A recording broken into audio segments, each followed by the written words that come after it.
Hi friends, ఎలా ఉన్నారు? ఎక్కువ రోజు నిల్వ ఉండే అల్లం పేస్ట్‌ని ఈరోజు చాలా సింపుల్‌గా పెడదాము. అయితే ఒక కప్పు అల్లం అయితే ఒక 1 ½ కప్పు వెల్లుల్లి ఉండాలన్నమాట. ఇందులో వెల్లుల్లి క్వాంటిటీ కొంచెం ఎక్కువగానే ఉండాలి. ఇప్పుడు ఇవి రెండిటిని ఒక మిక్సీ జార్‌లో తీసుకొని ఒక చిన్న గ్లాస్ వాటర్ వేసుకొని ఇది మెత్తగా మిక్సీ పట్టుకోవాలి. ఎక్కువ వాటర్ వేయకూడదు. ఒక చిన్న గ్లాస్ ఇది మిక్సీ అవ్వడానికి అంతే.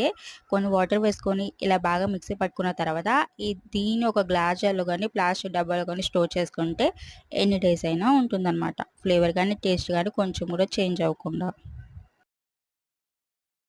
రెగ్యులర్‌గా నాన్ వెజ్ చేసుకునే వాళ్ళు చాలామంది ఉంటారు కదా! అలాంటి వాళ్ళైతే అప్పటికప్పుడు చేసుకోవడం చాలా కష్టమవుతుంది.